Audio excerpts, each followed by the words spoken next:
So, all right, we are going to get started now. And please bear with me. Normally, Az and I bounce back and forth for videos, so it's just me running videos today. And my job is to just let people in and smile and wave and say hi and fill time while Angelique does all this technical stuff behind the scenes. All right, here we go. Prepare yourself for the pledge, oath, and law. Those in uniform, please salute. Those who are not, put your right hand over your heart. Ready, begin. I pledge allegiance to the flag, of the United States of America, and to the republic for which it stands, one nation, under God, indivisible, with liberty and justice for all. On my honor, I will do my best. I will do my best. Do my duty to guide my country. Obey the Scout law. Obey the Scout law. Help other people at all times. Keep myself physically strong, mentally awake, and morally straight. A Scout is trustworthy, loyal, helpful, friendly, courteous, kind, obedient, cheerful, thrifty, brave, clean, and reverent. All right, thank you very much. Now we are going to have Katie Goodwin lead us in a prayer. Lord, we thank you tonight for your love, presence, and guidance in our lives, for the opportunity to serve and support others in our community, as well as for the friendships we have gained through Scouts BSA. Grant us patience, kindness, and wisdom as we lead, teach, and learn from those you have blessed us with in our lives. We ask you to keep us safe with a watchful eye as we strive to always do our best. Amen. Amen. And thank you so much, Katie. All right, now we are going to do our info minute, and this is all the news that you can use. Give me one moment to cue it up. Here we go. All right, fun times. Here we go. Update to the COVID restrictions. Nothing has really changed so far. Believe me, if anything does, you guys will be the first to know. We'll share it as soon as we can. But just a refresher, that means no groups over 50, so 50 and under. Make sure your charter organization is on board and keep those temperature and attendance logs. You are allowed to camp, but if you're camping, you have to log your temperatures in the AM and the PM. Make sure your medical forms are up to date, including the adults, because it's been a while. And for camping, we still have no communal cooking, shared food, or utensils. So we're going to talk more about food today. You know what? I'm hearing somebody's TV in the background. So maybe, let's see, maybe we can mute that. I'll find it. All right, thanks. So for camping, no communal cooking. The eaters still need to be 6 feet apart. No shared tents. Tents should be 6 feet apart. Keep in mind the changes are happening. We don't really know until, usually about 24 hours after the governor announces any changes, but we do let people know just as soon as we have some information. Check with the council's page first, or the Roundtable page first, because the website takes a little bit longer to update. Adult training events. We have Introduction to Outdoor Leadership Skills is set to run April 17th through 18th, and that is for Scoutmasters and anybody who's interested in outdoor camping skills. We have Baloo, if you are still involved in the Cub level, that is for Cub Scout leaders. And finally, the one thing that people really are waiting to hear about, if you haven't heard, Wilderness First Aid is being held. It's being held April 24th to 25th. The spots are filling very fast. We already have over 20 registered for it. They are going to consider opening another session of it if the instructors are available. But if you're interested, register right away for that. Register through the council's calendar and all the other activities as well.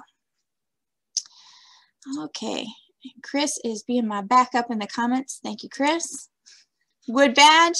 Wood Badge is a 5-day course taken over 2 weekends for any pack, troop, crew, ship, or board leader 18 years or older, fully trained in their position and looking to increase their leadership skills.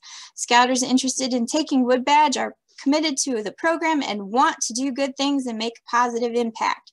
And it is held October 9th through 11th and 23rd through 24th. You do have to be there for both weekends to complete the course. It is starting to fill, so be sure you register for that if you've been waiting because you weren't sure. It's running. It's running for sure this year in October. So make sure that you sign up for that if you're interested. Eagle Scout recognition event, save the date. If you have Eagle Scouts that did not get recognized in 2020, it is coming up. Save the date for June 5th, and it's going to be at RSR. Congratulations to the following Scouts that have passed their Eagle Boards of Review this past February. We have James A. with Troop 444, Daniel F. with Troop 12, Catherine H. with Troop 492, Braden M. with Troop 15, Peyton R. with Troop 422, and congratulations, Scouts. We have a Beaver Day coming up at Camp Theakiki. Theakiki is in Kankakee. Get some service hours while helping the camp on March 20th. Starts at 8 a.m. Dress for appropriate weather and work, and bring a sack lunch. Food will not be provided and they are not ordering out. So make sure you bring appropriate food, and adult supervision is required. If you bring a younger scout, you can bring Cub Scouts if you've got any tag-alongs. Just make sure that they are properly supervised, but they will have something that they can do. Programming. We have Cub Scout events coming up. We have Nova Wild is going to be offered at Willow Haven Nature Center in Kankakee, Bourbonnais. We've got a Webelos walkabout hiking event, but this does apply to you guys because it's on April 24th and they are looking for volunteers to help adult leaders who are particularly confident in helping with check-in, animals, fish, trees or plants, orienteering, and teaching reverence at the chapel. So it'll all be provided what they want you to cover, but they're wanting someone at each station to teach the different things. So if you're interested in doing that, they would love to have you. Give me a buzz and I'll put you in contact with Chris Danik, who's running it. There's also Fish On, Rainbow Council Fishing Derby. It's going to be at the Will County Fishermen's Club on May 8th. It is for all ages, so troop are also invited, and the registration for that is online. Let's see. The Virtual Disabilities Awareness event will be coming up on March 27th from 9 to 12. It is going to be virtual, and it's for all Scouts and adult leaders and parents are invited to participate. At the troop level, they'll have the opportunity to earn the Disabilities Awareness Merit Badge, and adults will learn more about the Scouting program in relation to disabilities. Again, that's available to register on Council's calendar. Volunteers are needed for the programming committee. So as hopefully you all know by now, all of the programs here at Camp Save Summer Camp are run by volunteers. And we're not asking you to take it over. We're just asking if you have something that you feel you can help with, now is the time to get involved. Let us know and we'll connect you with the team, and the next meeting that's coming up.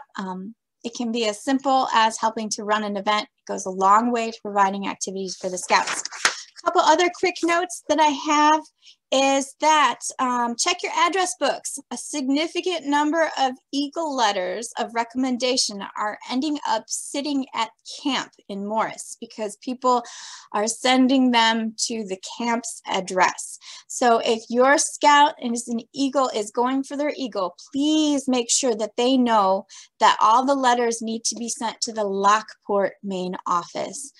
Camp Ranger Tommy says he really hopes that nobody misses out on getting their letter of recommendation in on time because it's sitting in his camp mailbox, which he can only bring it to council every so often. So check with your scouts and make sure that they are sending them or having them sent to the right address. Also, summer camp is open for registration. The leader's guide is updated and available online, and the camp director is still looking to fill a number of 18-year-old plus camp staff positions. So if you have a scout that's just crossing over or eagling out, aging out is the word I wanted to go with, aging out, and think that they would like to be on the camp staff, please contact the office with interest. And that is what we have for the info minute. And so while Esmeralda sets up the next program item, I just want to circle back really quick on the programming committee. Yesterday we had a membership meeting, and one of the things we talked about was the Arrow of Light camp out that we usually have in the fall for those Weeblo scouts to kind of get an idea of what Scouts BSA is like. And it would be really great if that event had a lot more Scouts BSA participation of the older scouts to run clinics, service troop guides, kind of be those leaders at that event to show the younger Cub Scouts what it's like when you get to be an older, more responsible scout. And it's a great way for your troop to kind of show off what you guys have been doing with your scouts and how you've been growing them. So I will also add to that it's a great recruiting event. My troop did gain scouts when we ran that event. And the parents specifically said it was because they enjoyed camping with our troop while they were there. So consider that. All right, we're gonna chug along because we have some other stuff to talk about, but right now we are going to talk about the Scout Law Point, which today is obedience.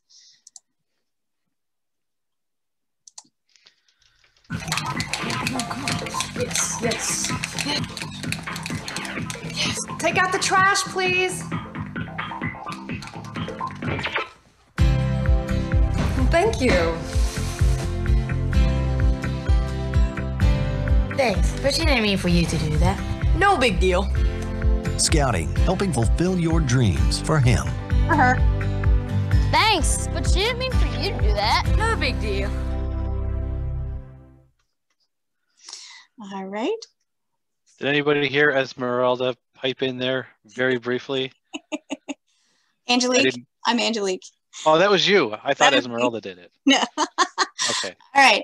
The next thing, though, that we're going to talk about today is the Scouter's Key. The Scouter's Key is earned by Cub Masters, Scoutmasters, venturing crew advisors, district and assistant district commissioners, and district committee members. So this is an excellent award to make sure that your Scoutmaster is earning or working towards. And over here, you can see the application for the Scoutmaster. They need to complete basic training. They need to attend a Scouting U or at least 4 roundtables. So, hey, if you're a Scoutmaster and you're attending right now, good on you. You're working on your Scoutmaster's Key.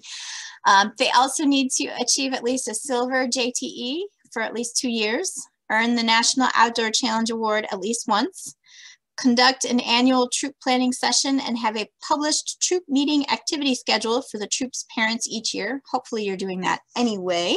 And finally, to participate in at least one additional supplemental or advanced training event at council, area, region, or national level.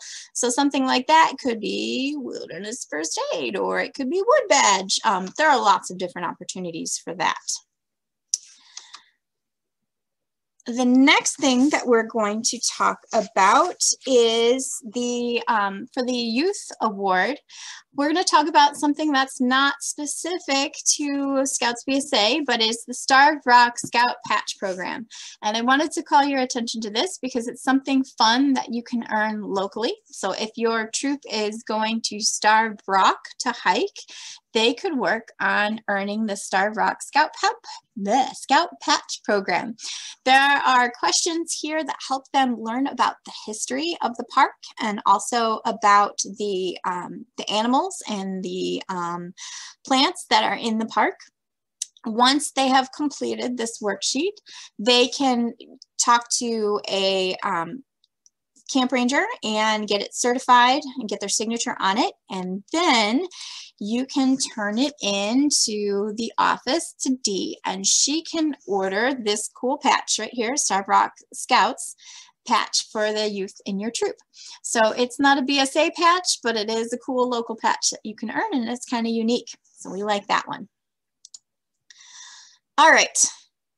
Moving forward, we're going to chug along. This is the magic of Esmeralda. She pre-recorded this, especially in COVID times. We need to be careful about food safety.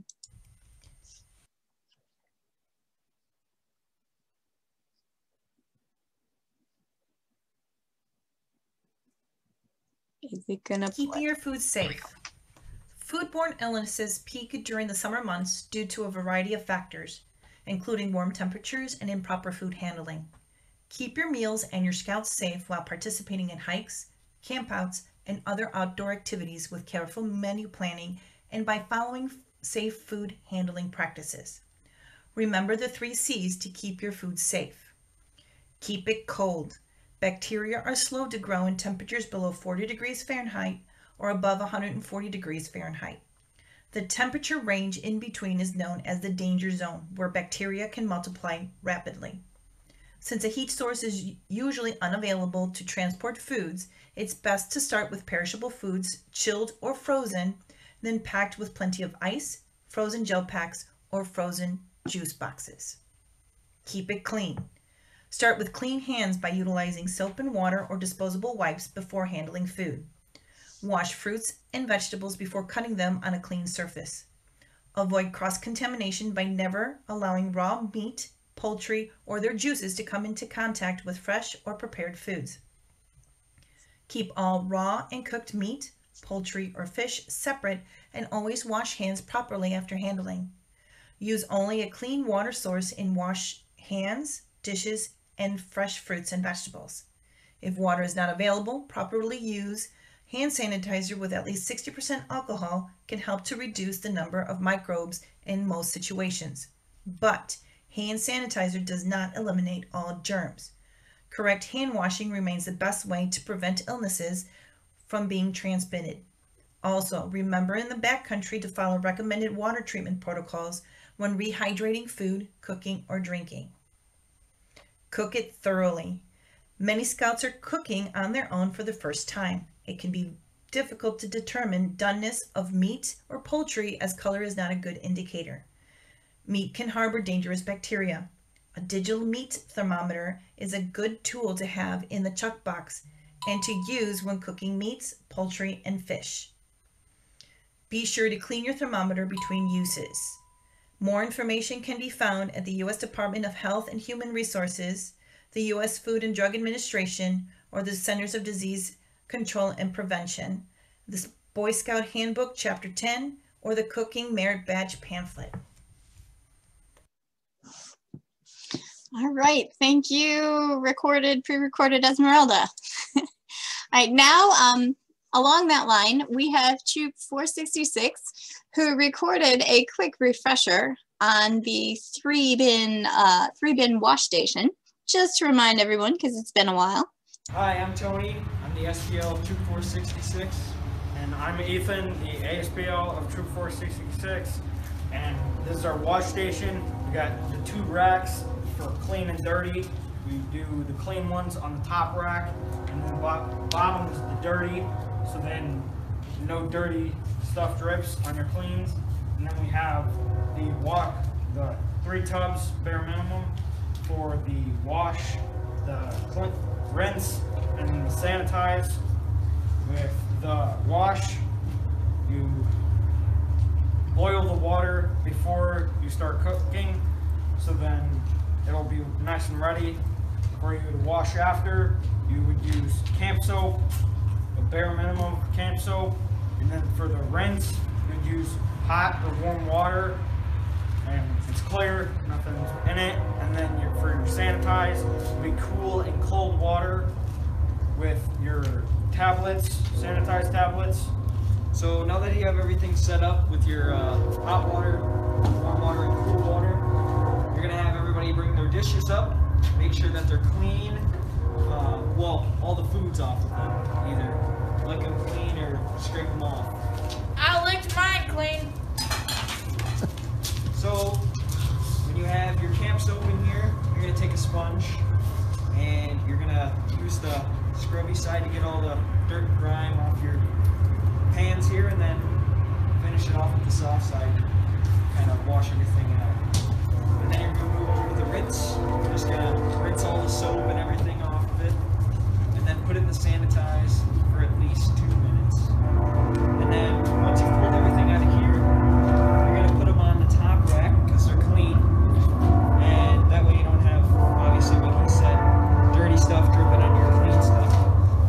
And then once everybody's got all their dishes in and you've cleaned them, you're going to take all your tubs and you're going to go at least 200 feet from a campsite or any body of water, and you're going to spread them out, just dump it and spread it out throughout the grass. And that's it. All right, thank you, Troop 466, for your quick refresher. It's definitely important right now that we sanitize properly. Before I start the next video, our final video for the evening, I want to remind everyone that there is no group cooking right now if your troop is camping. So that means scouts need to cook individually. The easiest probably right now for most troops is backpack style cooking or freezer bag cooking or little stove cooking. You cannot make a big pot of something and spoon it into everybody's bowl. It has to be cooked individually. No shared meals, no shared utensils. That being said, we know that we have gotten several, Ez and I have gotten several requests like, okay, how do I pull that off for a troop? So what we have today is Tony Lake.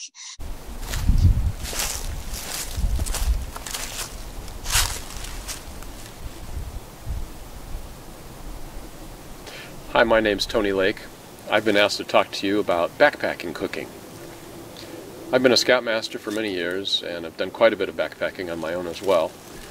It's an activity that I really enjoy and I hope you can too. Backpacking is about going beautiful places, out of the way places, getting out into nature, and to do that you've got to lighten your load. Weight is a huge consideration. People get light packs, they get light tents, they get light sleeping bags, all your gear. And your food needs to be light too. So we're going to talk about how to make your food light. But it's not just your food, it's also your stove, your fuel, your utensils, pots and pans, the packaging that goes along with it. We'll touch on all those things and get an overview of what to consider as you're putting your backpacking food and trip together. This is just going to be an overview. You'll have to dig a little bit deeper before you actually go out.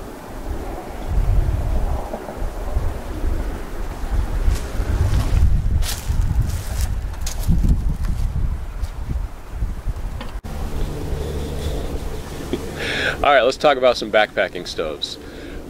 You're probably familiar with stoves used in regular car camping. The 2-burner propane stove is a real popular one a lot of people use.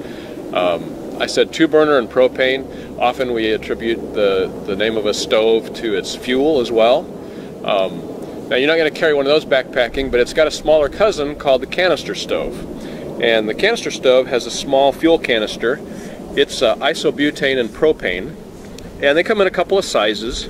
And you basically just open a little protector here over the top, and you plug a burner on top of it. And one of my favorites is the Msr Pocket Rocket, which I've got right here. It comes in a little case if you care to have in the case. It comes with a little lighter so you don't have to have matches. And here's basically the burner and the pot holder and the valve all together. And so you have to kind of unfold the thing so that the pot holders come up like this. And it's always a good idea to close the valve before you plug it on, and then just screw it onto the fuel canister like this a little bit quickly so nothing squirts out. And that's really all there is to it, just like that. To light it, you can put your match or your lighter up over here, and you don't want to stand over the flame, of course. You want to lean back a little bit, and then open the valve and click the igniter. There we go. And I can certainly hear that. I can't see it very well out here, but it's nice and warm, and that's nice. And then you just set your pot right on top, a little pot of water here, and cook right there. I'm going to turn that off because it's a little bit noisy. But it's a nice little package. It's very light. It's very small. You know, every stove has its pros and cons. This one is also simple, few moving parts, easy to use. I had the thing up and running in what, about 60 seconds, so that's nice. Some disadvantages, you know, the cooking pot holder surface is not very big. I've seen more than one dinner slide off because people were inattentive or it got bumped, so you want to be careful about that. The base can be a little bit rocky or tippy, especially if you're not on a flat surface like I am. But they do sell some little plastic legs that you can attach on here to broaden the base and make it more stable. And then the canister itself is a one-use canister, so you're going to take it home, and when it's empty, you're going to throw it out. As opposed to other canisters, fuel bottles, where you can reuse and reuse. So that's a little bit of a green issue. But I recommend them. I think they're very simple and easy to use. A variation of this is the jet boil. And it comes in a cup. Everything fits inside. It's got a lid here. You can peel off. It also has a burner. It has a fuel bottle. This is a little smaller size. And then the cup, of course. And on the bottom of the cup, there's some heat exchange fins. So this makes for a more efficient stove. It uses less fuel because it's more efficient. And this thing will boil water in about 2 minutes or less. That's 2 cups of water in 2 minutes or less. So if we put this together, it's very similar. A little valve protector there. You just screw on the burner. That. Now this one actually has some little bumps on here so you can attach the cup and it won't slide off. That's nice. Although it has a little narrower base because of the smaller canister, but again, you can buy the legs. And you can put your water in here.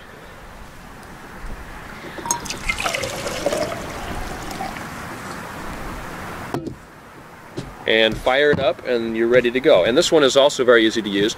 This one, it actually has a built-in igniter.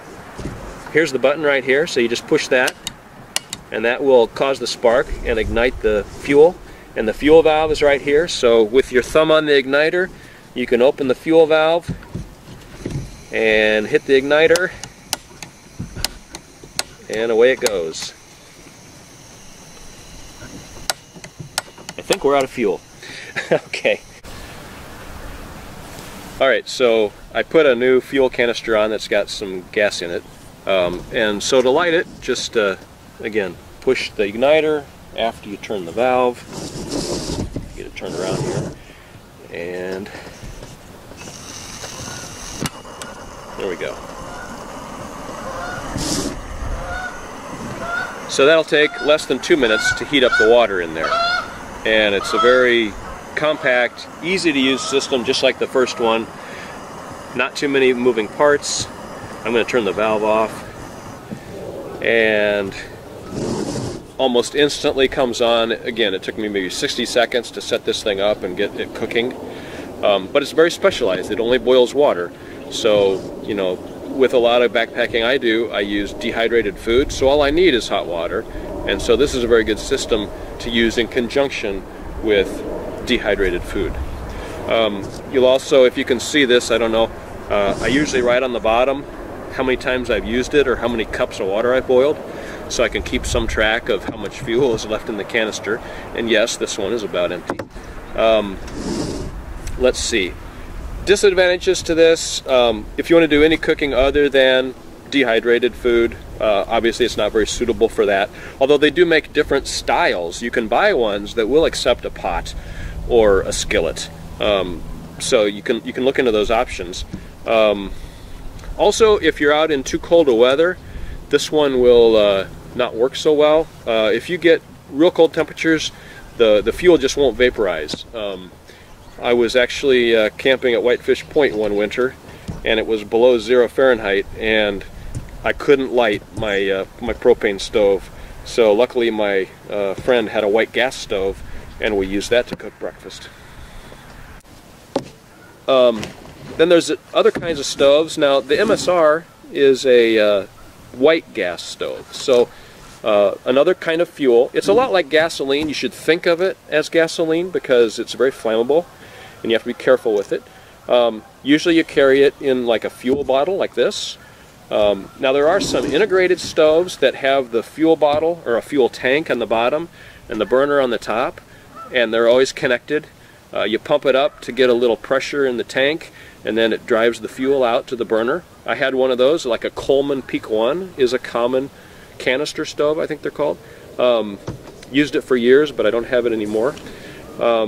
This one is pretty popular right now, the Msr Whisper Light, and it comes with 2 pieces. So you got the fuel bottle there, which you actually use as part of the stove, and then the burner is in here. Now, liquid fuel stoves often have like a wind screen. The fuel isn't jetting out like it is on the little canisters, cartridge stoves. So you need something to keep the wind off, to keep the flame going. This one has a pump that gets inserted into the fuel bottle. And then it has the burner assembly where you do the cooking. And this one you have to unfold a little bit and set the legs up like this. And then the top comes off of the fuel bottle.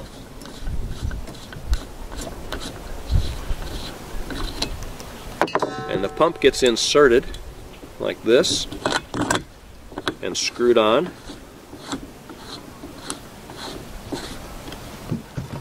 And then you have to hook up the plumbing here. So let's see, I usually do it like this. This goes in here. And then there's a little lever here, which I got on the wrong side, that snaps to hold that in place. And so you've got your burner, your fuel bottle, your valve is up here, and there's a pump on this one as well. So you have to pressurize the tank. So you pump it at 20 or 30 times, I think.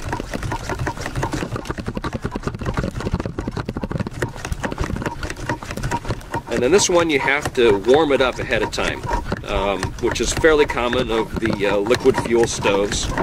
So there's a little cup underneath where you can bleed some fuel. And so I just watch there while I open the valve, and hopefully I'll see some fuel come up in there.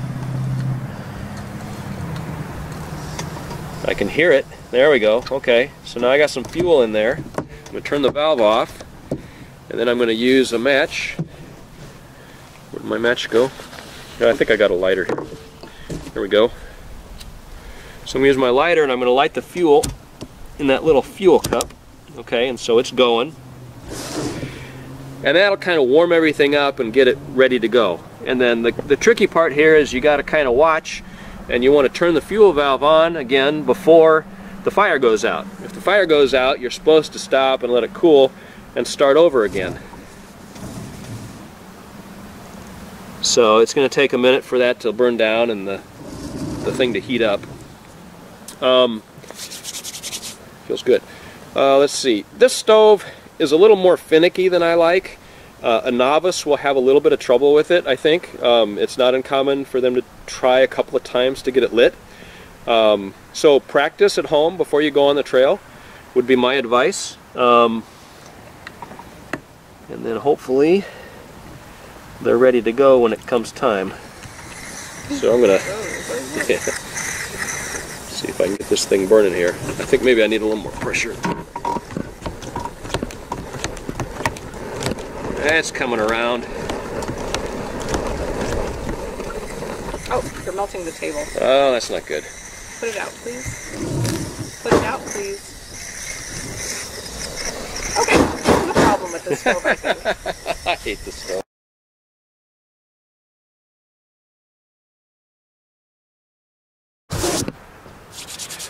All right, so that's why I don't really like the stove.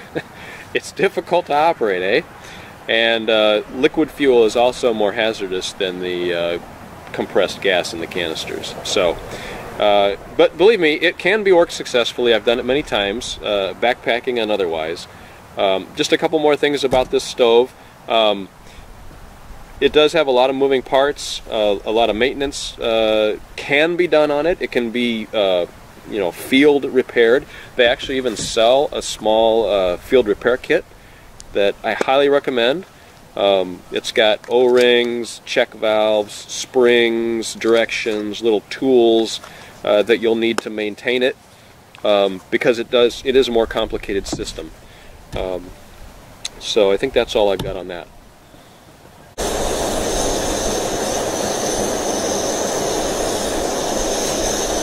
And here's what it looks like when it's successfully lit. Let's see, past the windscreen there.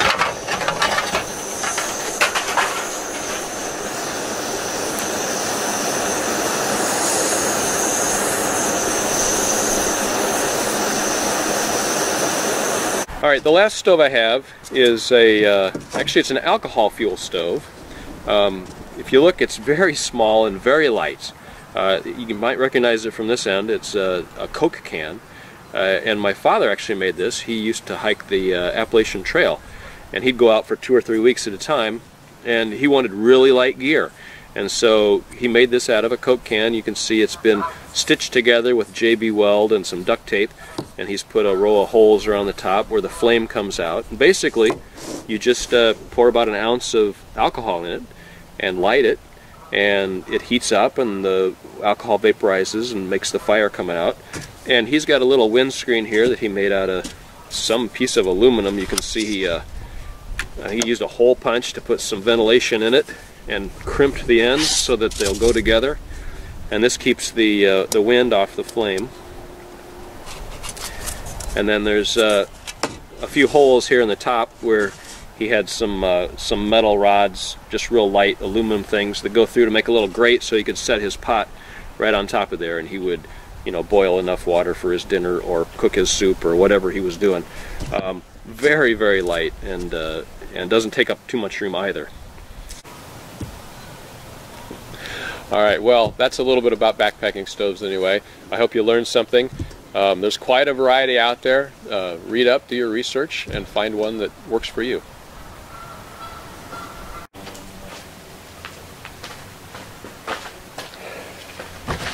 All right, let's talk a little bit more gear. If your stove doesn't have an integral pot like the Jetboil, you're going to need some pots and pans. There's a variety of kits you can get. This is one I've had for many years. It has a lid which is supposed to be able to double as a skillet, but it's got these corrugations in it that make for difficult cleaning, so I don't do that very much. A few things in here. Comes with a couple different pots, different sizes. So you'll need to pick up some kind of a kit. Of course, this is also a lid. You'll want some kind of pot holder. When these pots are hot, you need to be able to you know, lift them up, move them around. I keep inside mine my cup. It's good to have an insulated cup, I think. I used to have a mark on the inside here that showed 8 ounces, so I had a means to measure water by. I know where it's supposed to be, but it's not there anymore.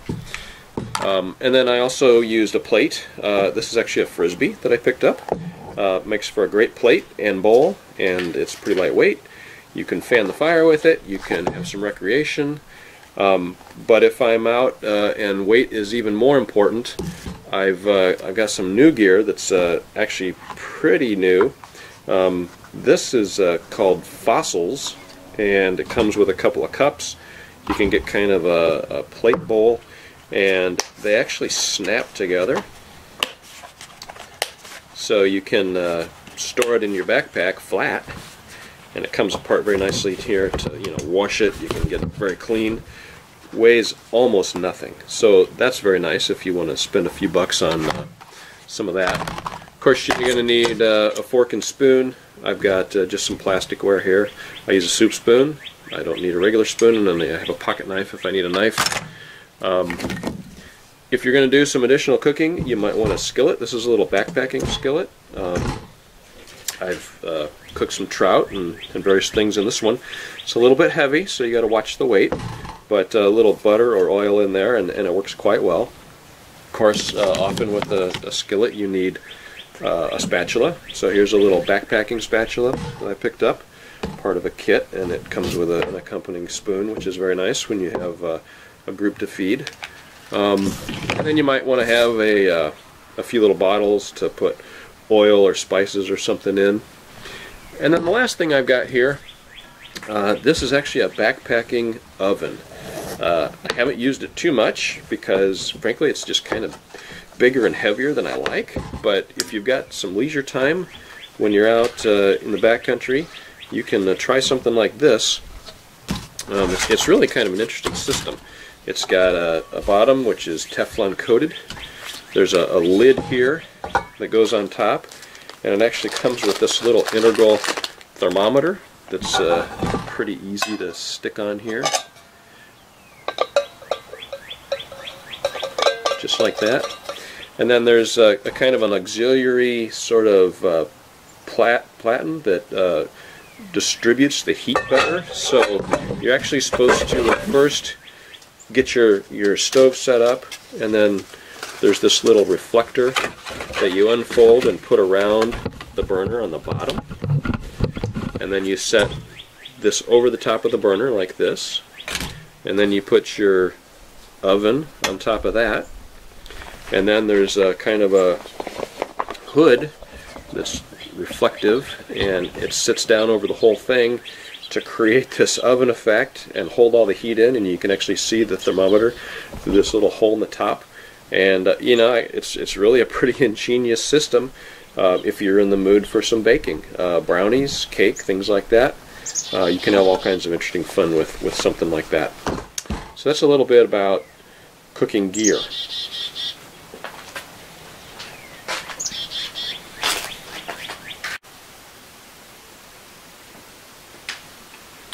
Okay, let's talk about food now.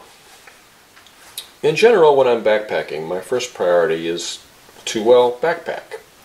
That means covering some distance, seeing the sights, having fun in the outdoors. Cooking's down the priority list somewhat.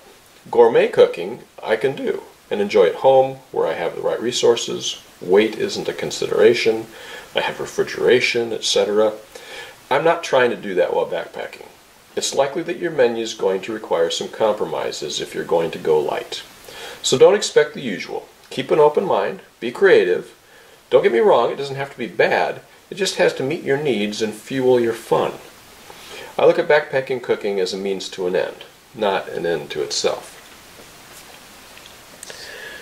Some general rules of thumb. Go light. That means packing foods without their water whenever possible. Water's heavy. You can always add it back when you're ready to eat. Don't carry it with you all over the place. You want to minimize packaging. Lots of things we buy have way too much packaging. Repackage your food at home and leave as much of the packaging behind as you can. Unlike your food which you eat, you have to carry any packaging with you the whole trip because you have to bring it back with you. Wash your hands with soap and water before you cook, as always. And be aware and plan for any dietary restrictions in your party.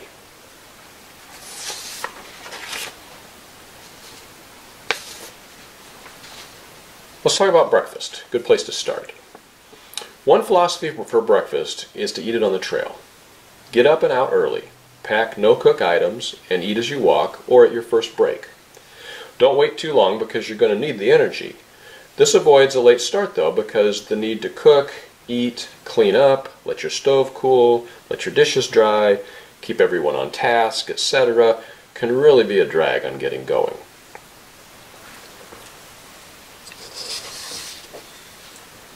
Some breakfast food ideas for the get up and go breakfast are things like cereal bars, granola cereal with or without powdered milk, trail mix, dried fruit, bagels, smash them flat so they don't take up so much room. Shelf-stable pre-cooked bacon is a nice treat. And then something to drink, maybe some Tang or Equal, or powdered milk. Water, of course, is good too. If you want to have breakfast before hitting the trail, or maybe even cook on the trail, you can try some of these. Instant oatmeal is great. It only requires you to boil hot water. You can mix it in the package for no dishes, or just mix it in your cup. You can add extra raisins, dried fruit, cinnamon, etc. to jazz it up. After that's gone, you can mix your tang to cleanse your cup, and follow that with a cup of water to rinse everything out. Rinse your spoon along the way, and you're pretty much ready to go. If you want a hot drink for breakfast, instant coffee, tea, hot chocolate also require only hot water if you want to start with a hot drink in cold weather. If you're up for a little more work and you have a skillet, you can have a pancake mix that only requires you to add water. If you bring the mix in a Ziploc bag and write the amount of water needed on the bag, then you can just add the water to the bag, seal it, mix it up by squishing it around in the bag, then open the corner of the bag and pour the mix into your skillet as needed. When it's empty, you can roll the air out of the bag and seal the bag and put it in your trash. If you bring a little oil for the skillet and watch the heat, pancakes can be a great breakfast. They're always a little tricky over a camp stove, so watch your heat. If you bring some dehydrated blueberries, give them plenty of time to rehydrate before you start cooking. Pecans are full of calories, but also heavy to carry. And unfortunately, I have yet to find a shelf-stable, room-temperature whipped cream to bring. Syrup is also heavy, full of water, and up to you. Powdered sugar might be a better alternative if you have a sweet tooth. And then they also make freeze-dried scrambled eggs, though sometimes I find them a little disappointing. But they do provide some variety. You can try adding a little bit of salmon from a foil packet. But watch the scent if you're in bear country, and don't spill the juice on your clothes. No matter what your preference, have a good drink and consider if you should fill your water bottles before you leave camp and a reliable source of water. It's important to hydrate, and there's no better way to carry it than inside your body first thing in the morning. Alright, let's talk about lunch. I don't usually cook lunch, but eat it on the trail during a break. For lunch, I worry less about the nutrition of the food, but more about the calories I need to replace from the morning hike and also carry into the afternoon. Some suggestions are trail mix that you make yourself. You can start with granola or a granola cereal. Add what you like: M&Ms, nuts, dried fruit, candy, etc. Don't overestimate what you'll eat. It doesn't help to carry 5 pounds of granola that you never eat the entire trip because you packed too much. Speaking from experience here. For protein, you can have some beef jerky, Slim Jims, salmon jerky, Cliff Bars or equal or equivalent, things like Luna bars or granola bars. A chocolate bar is great. I like tortillas with your favorite filling. Tortillas are like bread, but they don't smash. Just try to keep the filling lighter if you can. A foil packet of chicken or salmon or tuna work good. Again, watch the odors and the juice. You can go with something like peanut butter and jelly, but of course those are heavier. Shelf-stable sausage and cheese have lots of calories, but are also heavy to pack. And then some Propel or Gatorade. Some kind of powder can jazz up your water a little bit if you're getting tired of drinking water. And also provide the electrolytes that you'll need if you're sweating a lot. Remember to dress in layers and adjust with your activity level. Dinners, you're probably at your destination for the day and can invest a little more time if you want in cooking dinner. I love to cook while camping, especially with the Dutch oven, but my priorities are just different when backpacking. I'm really trying to minimize weight and maximize convenience. If money's no object, I will opt for commercial dehydrated meals. They cost about $10 each, and they've come a long way over the years and are quite tasty and offer a wide variety of meals from companies such as Mountain House, Backpacker's Pantry, etc. Generally, you just have to boil a couple cups of water, pour it into the packet, mix it up, close it, and doze for a half an hour until it's rehydrated. Pretty easy. Eat it out of the pouch and wash your spoon so there's not a lot of cleanup. The pouches are Ziploc so you can put trash in them and seal them up. It's really easy. Most pouches are 2 servings, but if you need the calories or you have teenage boys with you, you might consider really just 1 package per person.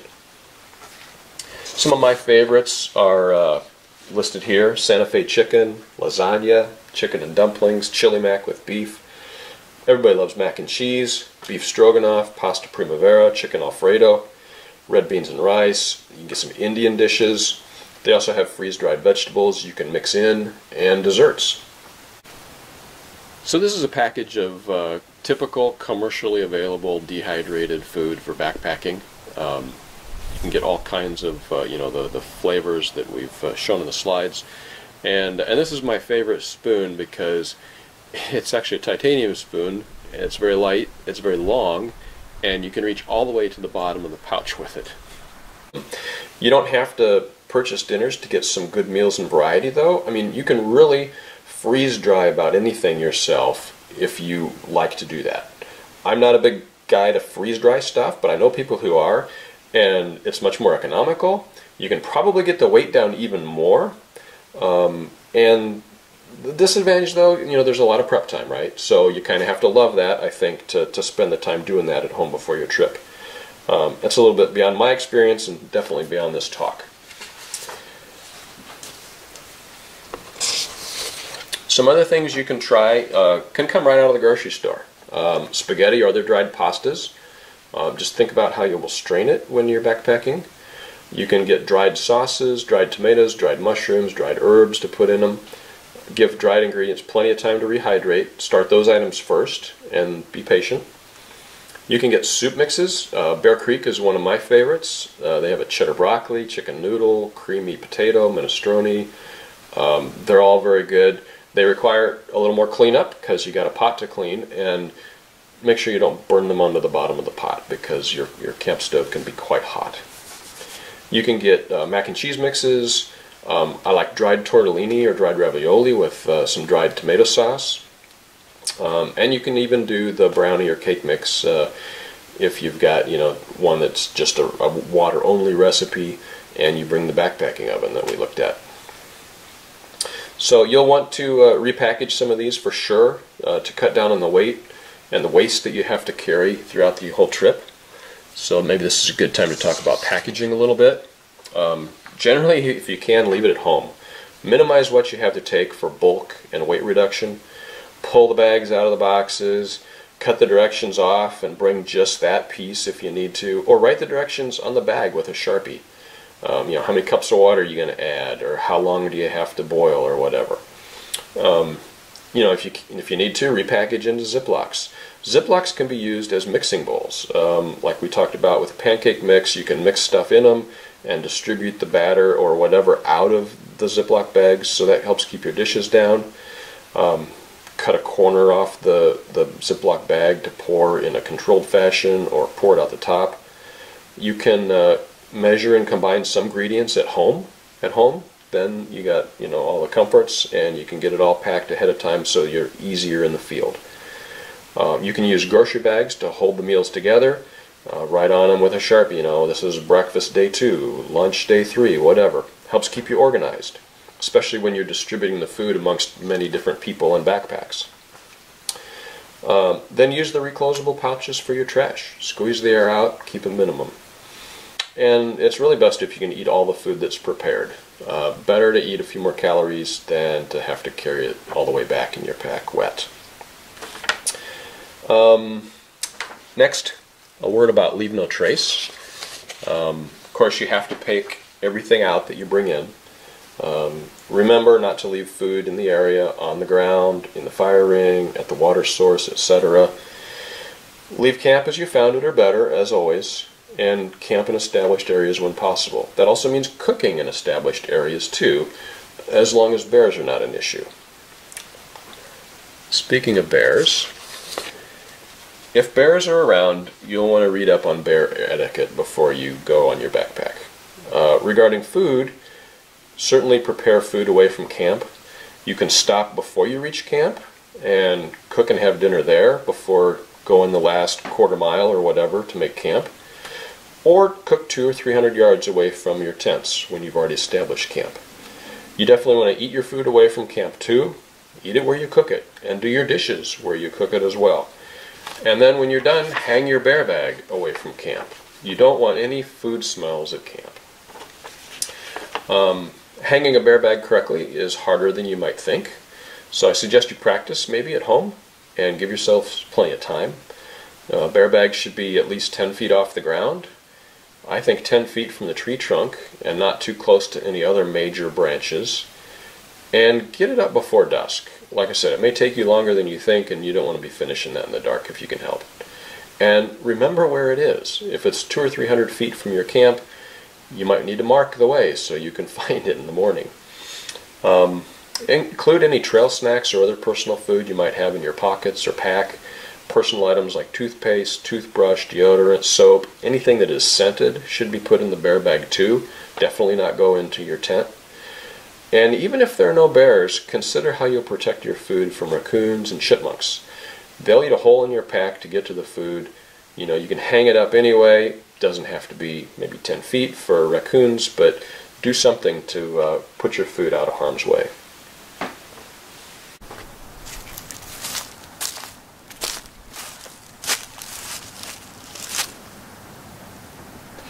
Well, I hope that was useful. This is my first video, so I hope it wasn't too rough. I rather enjoyed doing it. I hope you picked up some information and that you can take that forward and have a great time backpacking.